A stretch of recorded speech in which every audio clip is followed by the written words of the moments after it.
Bom dia, boa tarde, boa noite, meus queridos alunos. Estamos quase finalizando nossa disciplina, né? Faltam alguns dias aí. E vamos continuar a falar sobre a disciplina de civicultura. E o assunto de hoje são os viveiros florestais e produção de mudas. Vamos aprender um pouco sobre esse tema. Acompanhe. Bom, pessoal, vamos entender primeiro o que é um viveiro. É uma área delimitada com características apropriadas, onde são reunidos insumos, equipamentos e técnicas visando a produção de mudas, lógico, né? Aí, no caso aqui, como a gente está estudando silvicultura de espécies florestais de alta qualidade. É uma área destinada à produção de mudas florestais, permanecendo até o momento definitivo de ida ao campo. Então, antes de ir ao campo, as mudas elas ficam nesses viveiros. O tamanho do viveiro ele dependerá das necessidades e das pretensões do viveirista, se é em larga escala, se vende em larga escala ou de pequena escala, assim também como o recipiente, que a gente vai falar lá na frente sobre os tubetes e também os sacos plásticos, adotados para a produção. Então, de maneira geral, a área destinada ao processo produtivo, ela varia mais ou menos de 50% a 70% da área total, enquanto que os demais itens, como, por exemplo, um arruamento, cercas, galpões, que eu vou falar de cada um deles, e outras benfeitorias, perfazem o restante da área. Tá ok, gente? Aí tem os viveiros temporários e os viveiros permanentes.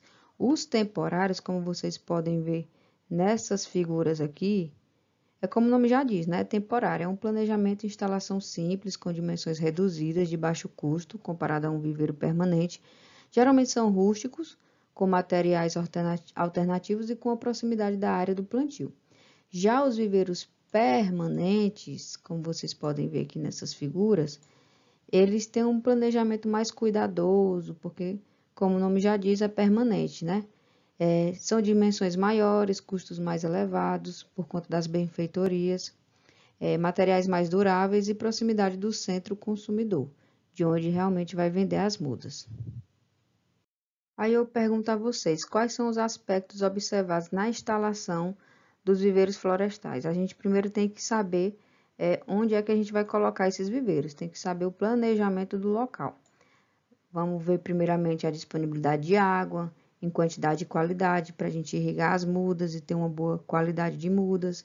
Um local de fácil obtenção de mão de obra, para poder fazer a parte de propagação, ou a parte de semeadura, indireta ou direta, que eu vou falar mais na frente. Um local de fácil acesso à área a ser florestada também. Uma proximidade da área do plantio e da comercialização, para o custo não ficar tão caro na hora de fazer essa entrega dessas mudas. Evitar as baixadas e os locais elevados na hora de fazer também esses viveiros, porque fica de difícil acesso, né? Ser bem ensolarado e arejado esse local e protegido de ventos fortes, porque se não for protegido já sabe, né? Pode derrubar os viveiros e ter um grande prejuízo. Então aqui nessa figura, como eu já disse, um local tem que ser arejado e ensolarado, disponibilidade de mão de obra, uma facilidade de acesso. Continuando a falar sobre os aspectos observados na instalação dos viveiros florestais, na escolha do local ainda tem que ter um solo com boa drenagem, principalmente nesses solos em que as mudas elas ficam bem rente ao solo, sem essa elevaçãozinha aqui. Por isso que é bom ter essa elevação, para não ter esse problema com essa drenagem. E aí vai fazer com que esse solo mal drenado, ele deixe as raízes podres ou com alguma doença, vindo a prejudicar a comercialização dessas mudas. A área ela deve ser elevada ou com até 3% de declividade, e essa área também tem que ser livre de ervas daninhas de difícil controle e também de plantas que promovam o sombreamento de mudas. Então, você tem que fazer, na hora de colocar no local as mudas, tem que ver se não tem nenhuma planta sobreando aqui, e aí vai ter problema do crescimento da muda, tá? Em relação às instalações, esses viveiros florestais, eles devem ter uma infraestrutura básica. O que é que a gente tem que ter nesses viveiros? Barracões de serviço, escritório administrativo. Tem que também ter pelo menos um sistema de irrigação, um localzinho para irrigar, um sistema de drenagem, Canteiros, tem que ter um canteiro de germinação e também de crescimento. Deve ter também um local que tenha a parte de eletricidade e também quebra-vento, que é tipo uma cortina vegetal. Como vocês podem ver aqui nessa figura, ó. Esse quebra-vento aqui é uma cortina vegetal. Mas lembrando que nunca pode colocar muito para frente também aqui dos lados, por conta do sombreamento e vai acabar com os viveiros, com o crescimento das mudas. Então, por que tem que ter esses barracões? Para quê? Para armazenar insumos, ferramentas e equipamentos, insumos. No caso, insumos, a gente pode citar fertilizantes ou matéria orgânica, essas coisas, né, que utiliza. Ferramentas, equipamentos, ambiente mais agradável e protegido também, até por conta das pessoas que utilizam, para ficar batendo na cabeça totalmente, coitados, né? Serviço também para a parte de envasamento de recipientes, repicagem, semeadura, etc. Na hora de colocar, encher os sacos plásticos ou os tubetes e colocar as mudas. Também tem que ser um barracão, é um local sombreado, né? Tem que ter também a instalação do sistema de irrigação desses viveiros florestais. Um reservatório tem que ter pelo menos uma capacidade de 2 a 3 dias para poder suprir o crescimento das mudas, um conjunto de motobombas e filtros, como pode ser visto aqui nas figuras, motobombas e filtros para fazer essa irrigação, os canos, as conexões e os aspersores e também um ponto de irrigação manual, que pode ser utilizado também por mangueira, porque geralmente é utilizado o sistema de irrigação por automação, mas também é bom ter um ponto de irrigação manual, caso haja algum problema, né, nessa parte automatizada da irrigação. Quando utiliza-se os canteiros diretamente no solo, sem ter aquela elevação, geralmente o pessoal faz por gotejamento, que é aquela água sob pressão que é levada por tubos, né, até o sistema radicular. Mas o mais utilizado mesmo nos viveiros é a aspersão. No caso, a microaspersão e a nebulização, né, que são essas gotículas finas que imitam a névoa e vão irrigando e satisfazendo as necessidades hídricas da cultura. Como também tem que ter um regador e uma mangueira com chuveiro na extremidade para irrigar também. No sistema de drenagem e nos viveiros temporários, por exemplo, esse procedimento do sistema de drenagem nem sempre é necessário, mas nos viveiros permanentes, com irrigação artificial, é fundamental. Então, sugere-se a construção de valas de drenagem no piso, aqui, como vocês podem ver, valas de drenagem no piso, aqui essas valas, e com uma distância mais ou menos de 3 metros entre elas. Essas valas elas devem ser preenchidas com materiais porosos de tamanhos diferentes. Vamos citar aqui brita, cascalho, pedaço de tijolo, telha, entre outros, para fazer com que haja essa infiltração e não tenha um problema de drenagem, né? E a absorção do excesso de água. Então, esse procedimento se justifica, pois se a drenagem for deficiente, com o passar dos anos, o piso do viveiro vai se acabando e ficando muito úmido. Se isso ainda acontecer, recomenda-se cobrir todo o piso com uma camada de brita ou areia grossa para poder ajudar também nessa absorção do excesso de água. Lembrando, gente, que isso só pode propiciar um ambiente favorável ao desenvolvimento de uma série de doenças para as mudas, se tiver esse problema de drenagem. E pode também fazer essa drenagem em espinha de peixe. Aqui a água vem, né? E aí ela vai passando por essa, como se fosse uma espinha de peixe mesmo. Então, a drenagem paralela. Falamos dos barracões, falamos também do sistema de irrigação, sistema de drenagem. Vamos falar agora dos canteiros. Então, o canteiro ele é o local onde serão colocados os recipientes. Pode ser saco plástico, tubete, vaso, garrafa PET, entre outros, com as mudas em crescimento, como vocês podem ver aqui nessas figuras, tá? O canteiro ele pode conter mudas em recipientes maiores ou menores, que vai depender da espécie e da idade da muda.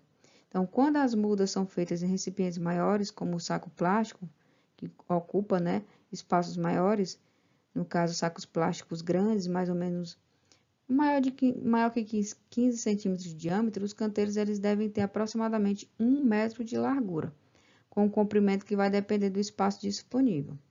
estão sempre dispostas perpendicularmente à linha do declive, tá? Para não ter aquele problema de erosão também e má drenagem.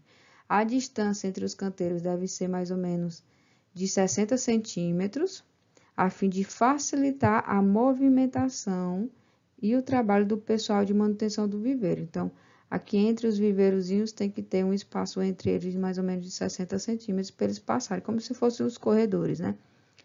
E se os sacos plásticos utilizados forem muito pequenos, menores que mais ou menos 7 centímetros de diâmetro, os canteiros eles devem ser protegidos lateralmente por uma ripa de madeira para evitar o tombamento dos recipientes.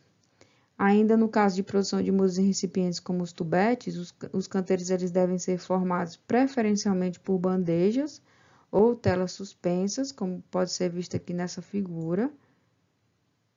Bandejas ou telas dispostas a 80 centímetros e 80 centímetros a 1 metro de altura e sustentadas por suportes, tá?